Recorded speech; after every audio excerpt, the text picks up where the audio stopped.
são os psicéticos? Fábio é um psicólogo clínico e Samis é um psicólogo organizacional. E ambos estão dispostos a aplicar ceticismo, ciência e raciocínio crítico aos diversos temas que inquietam a humanidade. Pessoal, a pedidos essa semana estou disponibilizando um vídeo sobre notícias relacionadas ao Pokémon GO. Semana que vem retornarei à série Respostas às 7 Perguntas. Antes de começar, gostaria de agradecer a 2 pessoas por ajudarem com o material para esse vídeo. O primeiro ajudante foi André Esteves. Recomendo os 2 canais de YouTube em que ele participa. Tamanduá Jogos, núcleo criador de jogos brasileiro, responsável pelo popular jogo conhecido como Cafundó. E Núcleo Universitário de Ópera, também conhecido como NUO, grupo extremamente talentoso que realiza apresentações de ópera maravilhosas. Se você tem apreço por música e arte de qualidade, precisa conhecer o NUO. Links na descrição. O segundo ajudante foi o colega apelidado de Zandor, mas deixo claro que o roteiro do vídeo é de minha autoria, baseado nas informações que pude coletar, e não expressa as opiniões de nenhuma das pessoas mencionadas até agora. Então, toda e qualquer crítica deve ser direcionada à minha pessoa. Vamos lá? Em primeiro lugar, quero deixar claro que esse vídeo não tratará sobre detalhes técnicos ou qualidade do jogo, mas deixarei o link de um vídeo na descrição explicando o funcionamento do jogo. Esta é uma mera compilação de notícias de outros lugares no mundo onde o jogo já está disponível, como Japão, Estados Unidos, Oceania e Europa. Não estou aqui para dizer se você deve ou não jogar, apenas para aconselhar cautela caso decida jogar. Mesma cautela que o próprio jogo aconselha. A diferença é que estarei apontando casos de pessoas que não seguiram esse conselho. Também estarei expondo algumas notícias mostrando o lado bom e mal da epidemia Pokémon GO. Algumas dessas não foram intencionalmente criadas, sendo produto do acaso ou da cultura local. Todas as notícias estarão na descrição para aqueles que desejarem se aprofundar. Agora vamos começar com as notícias. E deixo o aviso de que é possível que eu cometa algum erro ao pronunciar nomes de locais ou pessoas.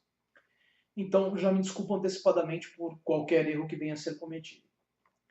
Primeira, um hospital infantil de Michigan, Estados Unidos, começou a usar o app para motivar seus jovens pacientes a se movimentarem e socializarem. E como sabemos, através da psicossomática, o estado emocional de um paciente afeta a sua recuperação. Vídeo na descrição. Segunda, Jonathan Terriot, enquanto acompanhava sua esposa, que estava prestes a passar por um parto cesariano, decidiu que aquele seria um bom momento para caçar Pokémon, e registrou o momento para depois compartilhar em redes sociais. Para a sorte dele, a esposa achou graça, mas acredito que a maioria das mulheres não concordaria. Terceira, o abrigo animal da cidade de Muncie, Indiana, Estados Unidos, lançou uma campanha pedindo aos caçadores de Pokémon que viessem passear com os cães do abrigo enquanto caçavam seus Pokémons. Resultado, no dia seguinte, uma legião de voluntários estava formando uma fila na frente do abrigo para passearem com os cães. Quarta, uma turba surgiu em Nova York quando um Pokémon raro apareceu no Central Park. Vídeo na descrição. Pessoas atravessavam a rua sem se preocupar com os carros e pelo menos um motorista abandonou seu carro para pegar um monstrinho virtual. Quinta, jovem de 17 anos é esfaqueado em Chicago. Não mencionarei o nome por se tratar de um adolescente.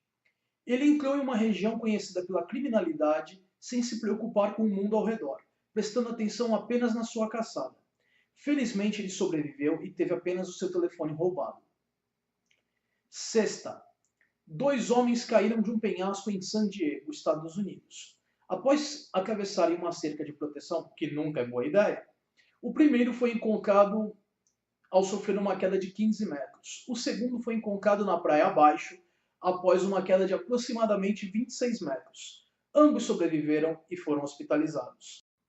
Sétima, parece que gatos presos em árvores são coisas do passado. Agora a moda é outra.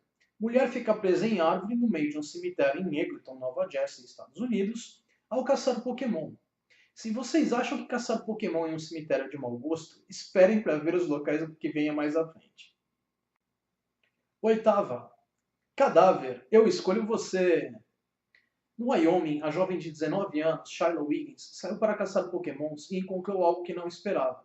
Após passar também por cercas de proteção, repetindo, isso nunca é uma boa ideia. E ir até a parte de baixo de uma ponte que cruzava o rio local, ela teve um susto daqueles ao encontrar o corpo de um homem em decomposição. Parece que ela saiu dessa apenas com um susto e um bom tempo explicando às autoridades como achou o corpo. O lado bom é que ela provavelmente ajudou a resolver um crime. Nona, a noite em que os caçadores viraram caça. Em O'Fallon, Missouri, um grupo de criminosos criou uma armadilha para os caçadores de Pokémon. Usando iscas disponíveis no jogo, estes atraíam os jogadores para um estacionamento deserto durante a noite. Então usavam o fato de estarem em maior número e armados para apanhar os caçadores. Em Baltimore, Estados Unidos, motorista bate em carro de polícia ao caçar Pokémon enquanto dirigia. Parece que quem foi capturado foi o caçador. Felizmente, ninguém se feriu no incidente. A cena foi gravada pela câmera do policial e pode ser vista no link na descrição. 11ª. A delegacia de Darwin, no território norte da Austrália, é marcada como um ponto de parada de pokémons e recebe hordas de caçadores. A delegacia foi forçada a postar em redes sociais que as pessoas não precisavam entrar na delegacia e atrapalhar o funcionamento da mesma para adquirir os itens bônus do local. Está aí uma boa dose de ironia. Darwin, evolução das espécies, e pessoas fazendo coisas idiotas em nome de uma caçada Pokémon. Agora vamos dar uma olhada no outro lado da moeda. Famoso apologista fundamentalista cristão, Ken Han, dono do parque temático Ark Encounter e do Museu Criacionista, afirma que Pokémons refutam teoria da evolução. O vídeo está na descrição e é absolutamente hilariante. 13ª. Já outro apologista fundamentalista cristão americano famoso, Matt Slick, estava inicialmente preocupado com o jogo ser satanista. E após descobrir que sua própria filha jogava, decidiu verificar. E teve sua alma roubada. Brincadeira, descobriu que se tratava apenas de um jogo comum. Ou será que não? O fanático religioso mais próximo de você decide. 14ª. Pokémon GO pode custar sua vida se você for negro ou negra nos Estados Unidos. É o que diz Omar Yakil ao relatar seus pensamentos durante sua caçada matinal aos monstrinhos. Segundo ele, um homem negro que fica circulando pelas vizinhanças repetidamente atrai desconfiança de locais e da polícia. Se você acha que ele exagerou em seu artigo, olhe a notícia a seguir que ocorreu pouco depois dele publicar seu texto. 15ª. O jogador de futebol americano universitário, Faith Ekakichi, foi abordado por 5 policiais e teve 4 armas apontadas para ele. O mesmo foi revistado também. Ele estava usando fones de ouvido e os policiais se aproximaram pelas costas dele sem dar qualquer sinal de aviso. O motivo alegado para a abordagem é que eles acharam que ele seria culpado por um assalto a banco ocorrido há 10 minutos antes, onde o suspeito também era negro. 16ª. Nesse caso, o problema não foi por parte de jogadores ou o perigo do ambiente ao redor. O problema foi o jogo em si. O Museu do Campo de Concentração de Auschwitz, na Polônia, foi marcado pelo jogo como um local para o aparecimento de Pokémons. Vale lembrar que a empresa responsável pelo Pokémon GO já cometeu uma gafe similar com um jogo anterior no mesmo local. Eles haviam emitido uma nota de desculpas pelo ocorrido, mas parece que não aprenderam a lição. E, sinceramente, colocar um campo de concentração de Auschwitz como um local para aparecer Pokémon, puxa vida, né? Um pouquinho de bom senso é pedir demais para a empresa? 17ª.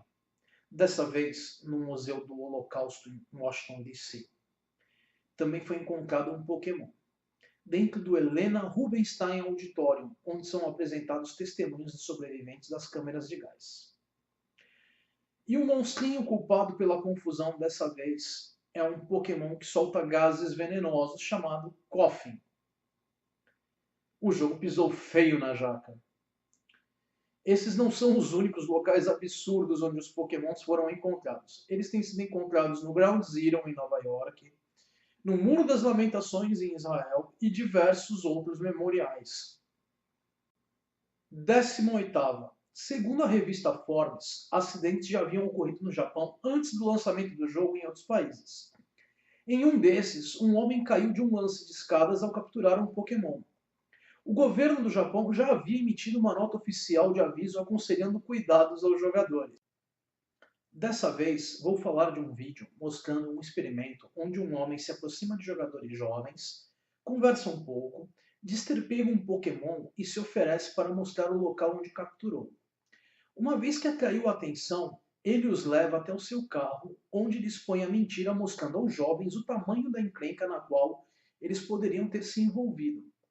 Este homem é parte de um grupo que se dedica a fazer vídeos direcionados a jovens e também a pais, onde os perigos são mostrados.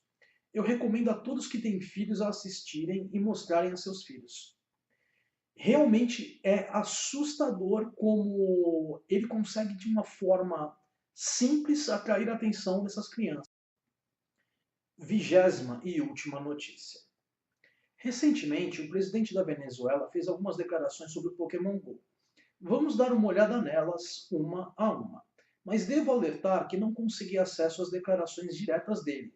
Por isso reuni aquelas que pude encontrar com mais de uma fonte corroborando. Irei fazer comentários baseados apenas em ceticismo, ciência e nas informações que temos a respeito do jogo, deixando de lado questões político-ideológicas. Primeira declaração. A penetração dos novos mecanismos da cultura da violência na juventude venezuelana e na mundial é um tema muito sério que aponta a individualização do ser humano, ligado só à tecnologia e na tecnologia, ligado com realidades virtuais, que o leva à cultura das armas e do mal. Primeiro lugar, não existem evidências que demonstrem a relação de causa e efeito entre videogames e comportamento violento ou efeitos a longo prazo em jogadores. Vale lembrar que essa mesma histeria já ocorreu com quadrinhos, filmes, música e TV. E o que vemos sempre são falácias lógicas do apelo à emoção, ou argumentum ad passiones, e argumentum ad metum, ou argumentum do medo, onde o interlocutor tenta manipular a emoção ou provocar temor para convencer o ouvinte de seu argumento.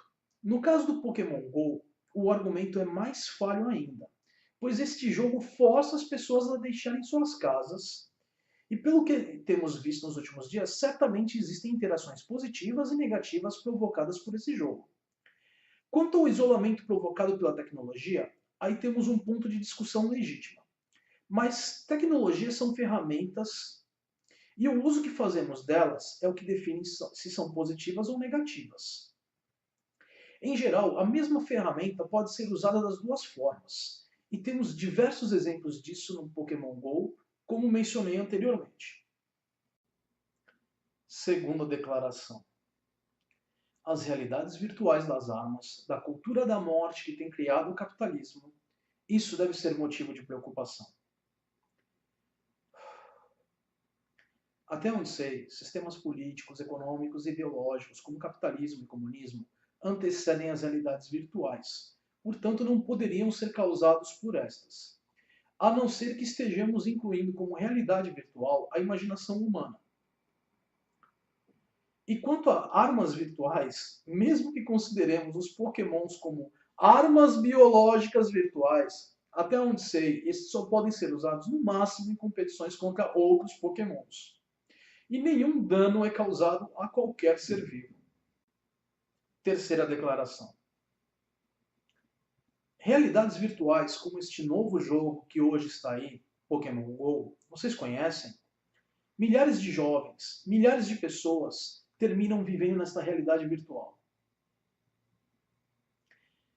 Caro presidente Maduro, nossas vidas e cotidianos já estão inseridos em realidades virtuais desde o advento da internet. E como já mencionei, se o resultado disso é bom ou mal, depende da forma como usamos. Eu pessoalmente tenho diversos amigos em diversas partes do Brasil e do mundo, e só posso manter contato com os mesmos graças ao advento da internet. Tecnologias essas que também permitem a este augusto senhor expor sua opinião. Liberdade de expressão nunca é algo negativo. Censura, por outro lado. Quarta declaração. Um jovem de 18 anos, submetido a toda uma cultura de violência desde a infância, submetido à discriminação de uma sociedade. Isto produz um monstro. Bom, quanto às condições na Venezuela, realmente não posso falar, pois não tenho muitas informações por algum motivo. Mas será que é possível demonstrar com evidências a existência de uma cultura de violência? Para tal, primeiro precisaríamos definir o que seria esta. Certamente existe um potencial para violência e agressividade no ser humano, assim como para empatia e cooperação. Mas daí dizermos que existe uma intencional conduta de incentivo à violência requer provas. E também seria necessário demonstrar a origem dessa cultura de violência. Mas, pelo visto, este senhor prefere manter seu argumento falacioso, pois quer nos fazer crer que toda influência na vida de uma pessoa pode vir de uma única fonte. Diversos experimentos já foram feitos na psicologia tratando da natureza humana, e pretendo tratar destes experimentos em vídeos futuros. Mas adivinhem só, o comportamento humano é complexo demais para ser explicado de forma tão superficial. Quanto à produção de monstros, ou santos e heróis, a humanidade aplicou esses rótulos durante toda a história registrada, e provavelmente antes disso. Geralmente, o herói de um é o monstro de outro, e vice-versa.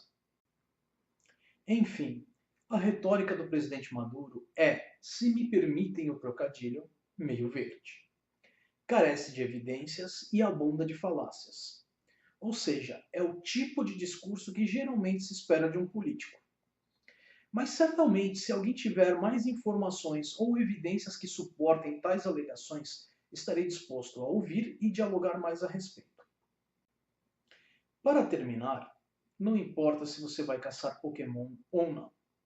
Este jogo, como qualquer outra ferramenta, pode ser usada para melhorar ou piorar o mundo e a sua vida. O mundo é cheio de perigos e pessoas com más intenções. Então, bom senso, tenha cuidado, mantenha-se cético e atento a tudo que acontece ao seu redor. Caso contrário, você pode acabar na lista do troféu Darwin. Link na descrição. Para os fãs, deixo um link com Metallica cantando a música de abertura dos Pokémons. Vida longa e próspera. Psicéticos advertem: esse canal pode trazer sérias consequências a crenças e mitos que são considerados verdades. Caso persistam os sintomas de verdade absoluta, os livros deverão começar a ser utilizados. Deixe de se inscrever em nosso canal e curtir os nossos vídeos. Temos Hangout todo segundo domingo de cada mês e nas segundas e quintas vídeos novos.